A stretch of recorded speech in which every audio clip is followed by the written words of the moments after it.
बिनु गुरु भव निधि तरै न कोई, जो विरंचि शंकर सम होई। वंदौ गुरु पद पदुम परागा, सुरुचि सुबास सरस अनुरागा। बिनु गुरु भव निधि तरै न कोई, जो बिरंचि शंकर सम होई। वंदौ गुरु पद पदुम परागा, सुरुचि सुबास सरस अनुरागा। बहुत ही सुंदर एक छंद है। अवसर है अनमोल, काम कुछ ऐसा कर जा, पाकर गुरु से ज्ञान यार, मरने से पहले मर जा। अपने घट में बैठ निरंतर, नहीं किसी के घर जा, राम नाम का सुमिरन करके, भव सागर से तर जा। पुनः देखिए, अवसर है अनमोल, काम कुछ ऐसा कर जा, पाकर गुरु से ज्ञान यार, मरने से पहले मर जा। अपने घट में बैठ निरंतर, नहीं किसी के घर जा, राम नाम का सुमिरन करके, भव सागर से तर जा। श्री सूत जी से सौनक जी निवेदन करते हैं कि हे महाराज, आप हमें कोई ऐसा शाश्वत साधन बताएं जो सबसे अधिक कल्याणकारी हो एवं भक्ति, ज्ञान और वैराग्य से प्राप्त होने वाले महान विवेक की वृद्धि किस प्रकार होती है, तथा संसारी जीव किस प्रकार इस माया मोह से पीछा छुड़ा सकते हैं, कृपया करके हमको बतलावें। श्री राधे। सौनक जी की विनम्र वाणी से पुलकित होकर श्री सूत जी कहते हैं कि इस कलिकाल में सिर्फ एक ही शाश्वत साधन है जिसके माध्यम से भक्ति की भी प्राप्ति हो सकती है, ज्ञान की भी प्राप्ति हो सकती है और वैराग्य की भी प्राप्ति हो सकती है। वह साधन है श्रीमद्भागवत महापुराण, जो समस्त वेद वेदांत धर्म शास्त्र का सार शाश्वत ग्रंथ है। संसार के मृत्यु रूपी भय से मुक्ति दिलाने वाला है। आज मैं तुम्हें उसे श्रवण कराऊंगा। इसकी महिमा अनंत है। एक दृष्टांत देता हूं, समझो इसे। जिस समय श्री सुखदेव जी गंगा के पवित्र बट छाया के नीचे परीक्षित जी को कथा सुना रहे थे, उसी समय देवता अमृत का कलश लेकर के पधारे। सारे देवता वृंद आकर श्री सुखदेव जी महाराज को प्रणाम किए और अमृत कलश सामने रख दिए। सुखदेव जी पूछते हैं, भाई ये सब क्या है? इस घड़े में तुम लोग क्या लेकर के आए हो? देवताओं ने कहा, महाराज ये अमृत कलश है, कोई साधारण कलश नहीं है। सुखदेव जी ने कहा, अच्छा तो इसे यहाँ क्यों लेकर के आए हो? देवताओं ने कहा, इसे इसलिए लाए हैं कि परीक्षित मरने वाले हैं। हम देवता चाहते हैं कि यह अमृत आप परीक्षित को पिला दें ताकि उनके मरने की समस्या ही समाप्त हो जाए। ये शब्द सुनते ही सुखदेव जी को बड़ा आश्चर्य लगा कि ये देवता लोग इतने परमार्थी कब से हो गए। जरूर कुछ गड़बड़ है।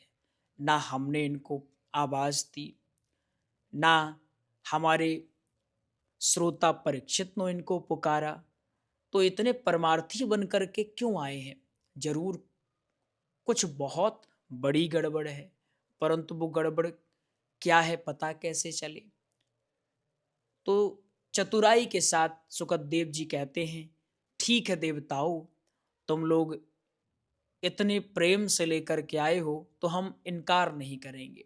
तुम्हारे सामने बैठे हैं परीक्षित, इनको पिला दो अमृत। तब देवताओं ने एक स्वर में कहा, महाराज एक निवेदन हमारा भी सुन लीजिए। सुखदेव जी ने बोले, कहिए क्या कहना चाहते हैं। देवता बोले, महाराज जी हम चाहते हैं कि अमृत तो परीक्षित पी जाएं और कथा रूपी अमृत आप इन्हें पिलाने वाले हैं, वो अमृत आप हम देवताओं को पिला दीजिए। इन देवताओं का बहुत ही साधारण सा फार्मूला है कि जो सुधामृत है वो परीक्षित पी लें और जो भागवतामृत है वह सारे देवता वृंद पी लें। देवताओं की चालाकी समझकर श्री सुखदेव जी खूब हंसने लगे और कहते हैं, अरे ठगियो, हमको ही ठगने चले आए। सुनो, तुम्हारा जो ये स्वर्ग का अमृत है ना, एक कांच का टुकड़ा है, और जो मेरा भागवतामृत है वो करोड़ों मणि के समान है। अब कहाँ कांच का टुकड़ा, कहाँ मणि। अरे भाई, हमारी चीज आप रख लो, आप अपनी चीज हमें दे दो। ये विनिमय तब होता है जब वस्तु बराबर मूल्य की हो, तब आदान प्रदान करने में आनंद लगता है, विनिमय करने में आनंद लगता है। परंतु आप लोग तो ठगने आए हो, कह रहे हो कि कांच का टुकड़ा ले लो और मणि दे दो। इसको विनिमय नहीं कहते हैं, इसको सरासर ठग विद्या कहते हैं। और तुम लोगों ने विचार किया कि बेचारा बाबा बैरागी है, तुम लोगों की मीठी मीठी बातों में ठग जाएगा। सुखदेव जी देवताओं को पूरी तरह से फटकारते हुए कहा, अरे देवताओं, तुम श्रद्धा से आते श्रोता बन के जैसे और श्रोता बैठे हैं, तुम्हें भी सुना देता, भगा थोड़ी देता, पर तुम लोग श्रोता बनकर नहीं, सौदागर बनकर आए। हमको प्रलोभन दे रहे हो, इसलिए तुम श्रीमद् भागवत के अधिकारी नहीं हो।